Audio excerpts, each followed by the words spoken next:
Ciao a tutti e bentornati sul mio canale. Oggi facciamo una lezione di grammatica e andremo a vedere qual è la differenza tra i due verbi potere e riuscire.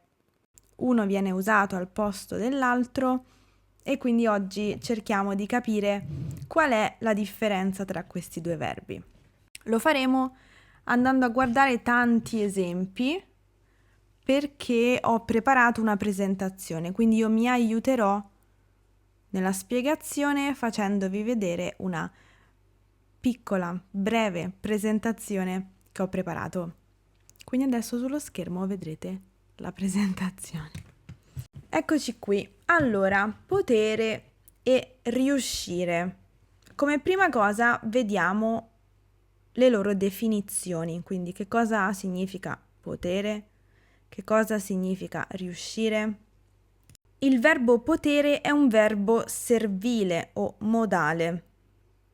Indica possibilità o anche capacità. Indica la possibilità o l'impossibilità oggettiva di agire, di fare qualcosa.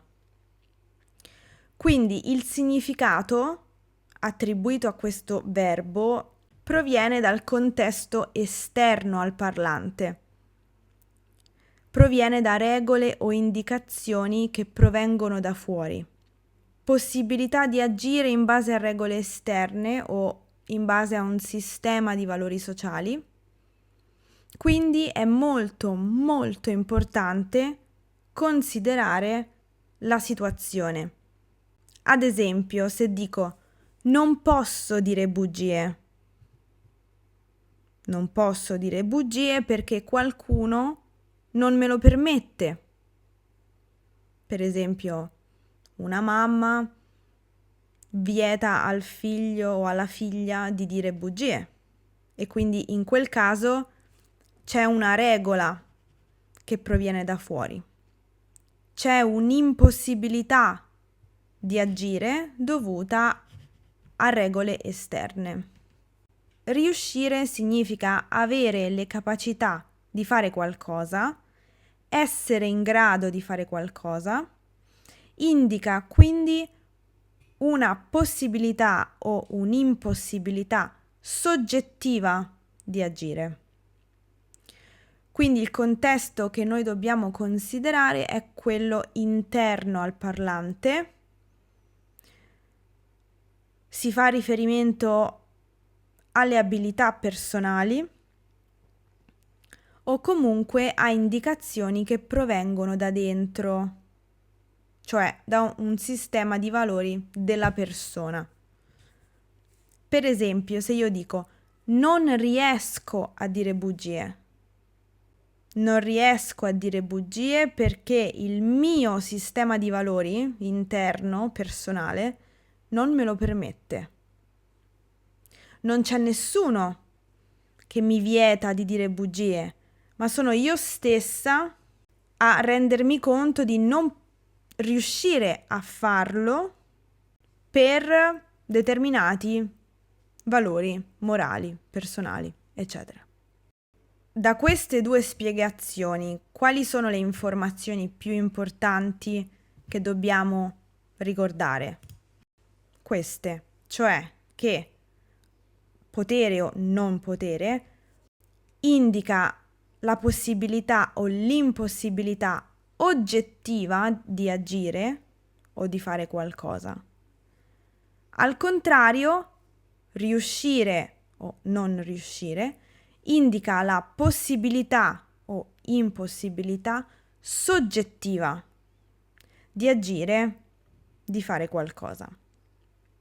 Va bene? Questa è la distinzione fondamentale per cominciare a capire come usare correttamente questi due verbi nelle conversazioni. Adesso vediamo insieme degli esempi, delle coppie. Questa l'abbiamo già vista prima, ma la ripetiamo così vediamo le frasi insieme. Non riesco a dire bugie per via del mio sistema di valori. Non posso dire bugie perché qualcuno non me lo permette. Quindi vedete la differenza? Non riesco a dire bugie. Impossibilità soggettiva di agire. Non posso dire bugie. Impossibilità oggettiva di agire. Vediamo un'altra coppia di esempi. Non posso bere il caffè. Non riesco a bere il caffè. Non posso bere il caffè perché la caffeina mi fa male, mi brucia lo stomaco.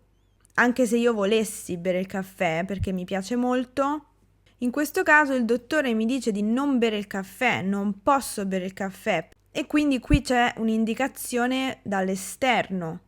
Se al contrario dico non riesco a bere il caffè, significa che c'è una motivazione assolutamente personale, per esempio non mi piace il sapore del caffè e quindi non riesco a berlo.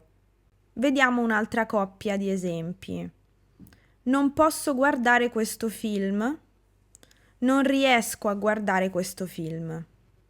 Nel primo caso, se non posso guardare questo film, probabilmente qualcuno me lo vieta.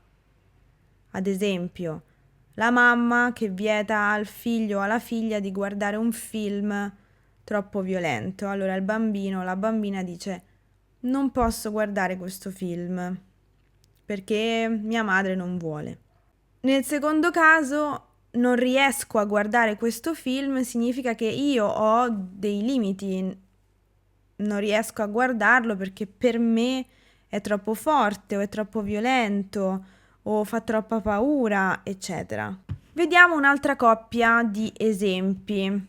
Non posso parlare, non riesco a parlare. Nel primo caso c'è un'impossibilità oggettiva di agire, perciò è il contesto intorno a me che mi vieta di parlare. Ad esempio, sono in biblioteca, non posso parlare. Sto guidando, non posso parlare al telefono. Oppure non posso parlare perché qualcuno me lo vieta. Al contrario, se dico non riesco a parlare, c'è un'impossibilità soggettiva di agire perché magari mi è andata via la voce e quindi non riesco a parlare, oppure ho mal di gola e faccio fatica a parlare. Va bene? Quindi questa è ovviamente, come dire, un'infarinatura sulla differenza tra i due verbi, però può comunque essere un'introduzione utile per cominciare a capire la differenza tra potere e riuscire. Ovviamente più voi sarete a contatto con questi due verbi e più vi renderete conto che c'è una differenza, sia di significato che di uso. Ovviamente perché se c'è una differenza di significato c'è di conseguenza una differenza di uso. Vediamo adesso due esempi completamente sbagliati che però sono frutto di una traduzione letterale da altre lingue. Per esempio, non è corretto dire non posso capire la spiegazione. Non è corretto. Bisogna dire non riesco a capire la spiegazione. O anche, per esempio, non capisco, se più semplicemente. Un altro esempio sbagliato perché è una traduzione diretta dall'inglese, per esempio, ed è un errore che sento spesso, non è corretto dire non posso vedere lo schermo, è lontano. Bisogna dire non riesco a vedere lo schermo, è lontano. In entrambe queste frasi, quelle in verde, c'è un'impossibilità soggettiva di agire. Per questo motivo non è corretto usare il verbo potere. Va bene? Allora, da quant'è che sto parlando? Da 16 minuti, ok, basta. Io vi ringrazio per aver seguito la lezione di oggi, spero che vi sia utile. Se avete delle domande lasciatele nei commenti qui sotto e noi ci vediamo nel prossimo video. A presto! Ciao!